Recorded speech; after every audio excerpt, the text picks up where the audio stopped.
அந்தந்த மாவட்ட செயலாளர்கள் சொல்லிய வேட்பாளர்களைத்தான் அண்ணன் எடப்பாடி அவர்கள் வேட்பாளராக அறிவித்தார்கள். இதிலே யார் பொறுப்பு ஏற்க வேண்டும்?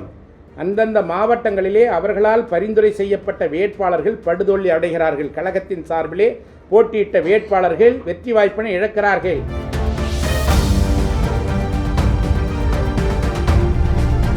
தங்கள் மீது இருக்கின்ற குற்றங்களை குறைகளை மறைப்பதற்காக அண்ணன் எடப்பாடி அவர்கள் மீது இன்றைக்கு தவறான குற்றச்சாட்டுகளை சொல்லி வருகிறார்கள்.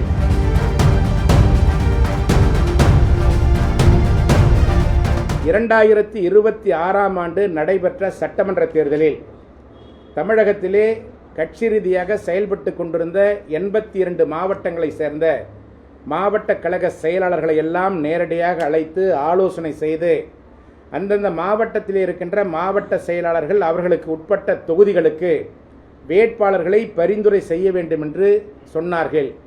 அதன் அடிப்படையில்தான் கோவை மாவட்டம், திருப்பூர் மாவட்டம், நீலகிரி மாவட்டத்தில் இருக்கின்ற 3 மாவட்டங்களிலே உள்ளடங்கியிருக்கின்ற 21 சட்டமன்ற தொகுதிகளுக்கு வேட்பாளர்களை பரிந்துரை செய்தது திரு அண்ணன் எஸ்பி வேலுமணி அவர்கள்.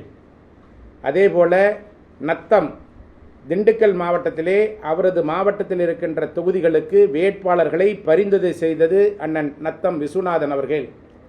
அதேபோல விழுப்புரம் மாவட்டத்திலே அண்ணன் CV சண்முகம் அவர்கள். அதேபோல இன்றைக்கு யாரெல்லாம் அண்ணன் எடப்பாடி அவர்களுக்கு எதிராக பேட்டி கொடுத்து கொண்டிருக்கிறார்களோ தருமபுரி மாவட்டத்திலே அண்ணன் KP அன்பழகன் உள்ளிட்ட அனைத்து மாவட்ட கழக செயலாளர்கள், நான் உட்பட அந்தந்த மாவட்ட செயலாளர்கள் சொல்லிய வேட்பாளர்களைத்தான் அண்ணன் எடப்பாடி அவர்கள் வேட்பாளராக அறிவித்தார்கள். உதாரணமாக திருவண்ணாமலை தெற்கு மாவட்டத்திலே கலசப்பாக்கம் சட்டமன்ற தொகுதியிலே என்னை வேட்பாளராக மாவட்ட செயலாளர் என்ற முறையிலே அறிவிக்கின்றார். என்னுடைய திருவண்ணாமலை தெற்கு மாவட்டத்திலே உள்ளடங்கியிருக்கிற செங்கம் சட்டமன்ற தொகுதியிலே அன்பு சகோதரர் வேலு அவர்களை, TS வேலு அவர்களை செங்கம் சட்டமன்ற தொகுதியினுடைய வேட்பாளராக நான் பரிந்துரை செய்ததின் அடிப்படையிலே வேட்பாளராக பொதுச் செயலாளர்கள் அறிவிக்கிறார். இதேபோல்தான் தமிழகம் எங்கும் இருக்கின்ற அனைத்து மாவட்ட செயலாளர்கள் சொன்ன பரிந்துரை செய்த வேட்பாளர்களைத்தான் பொதுச் செயலாளர் அவர்கள் வேட்பாளராக அறிவிக்கிறார்கள். இதிலே எங்கு தவறு நடந்தது என்பது உங்களுக்கு நன்றாக தெரியும்.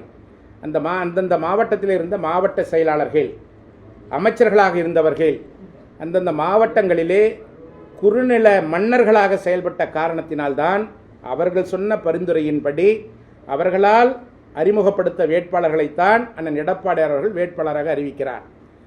கோவை, திருப்பூர், நீலகிரி மாவட்டத்தில் இருக்கின்ற 21 சட்டமன்ற தொகுதிகளில் திரு SP வேலுமணி அவர்கள் அறிவித்த கூட்டணி கட்சிகளுக்கு போக மீதி இருக்கின்ற தொகுதிகளிலே அவர் அறிவித்த வேட்பாளர்களைத்தான், அவர் சொன்ன பரிந்துரை செய்த வேட்பாளர்களைத்தான் பொதுச் செயலாளர் அவர்கள் வேட்பாளராக அறிவிக்கிறார். அப்பொழுது தோல்விக்கு யார் காரணம்? மாவட்ட செயலாளர்களாக இருந்த இவர்கள் பரிந்துரை செய்த நபர்களை அண்ணன் எடப்பாடியார் அவர்கள் வேட்பாளராக அறிவிக்கிறார். இவர்கள் அந்தந்த மாவட்டங்களிலே சிறப்பான முறையிலே கழக பணியாற்றி இருக்க வேண்டும். வேட்பாளர்களை வெற்றி பெறுவதற்கு தேவையான அனைத்து தேர்தல் வியூகங்களை இவர்கள் வகுத்திருக்க வேண்டும்.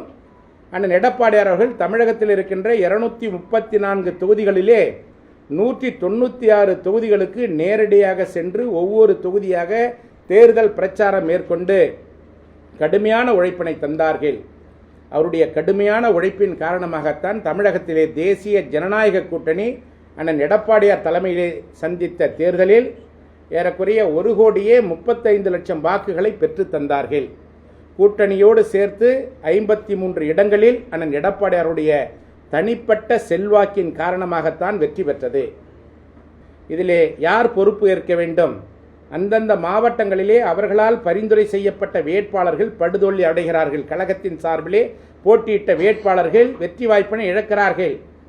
இதற்கு அந்தந்த மாவட்டத்துடைய மாவட்ட செயலாளர்கள், முன்னாள் அமைச்சர்கள் பொறுப்பேற்று தார்மீக அடிப்படையில் முதலிலே ஏன் அவர்களுடைய மாவட்டத்திலே கழகம் தோல்வியை சந்தித்தது, வெற்றி வாய்ப்பை இழந்தது என்பதை பற்றி அவர்கள் முதலிலே விளக்கம் சொல்ல வேண்டும்.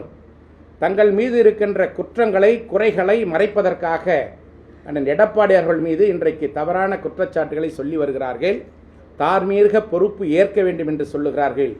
மாண்புமிகு அம்மா அவர்கள்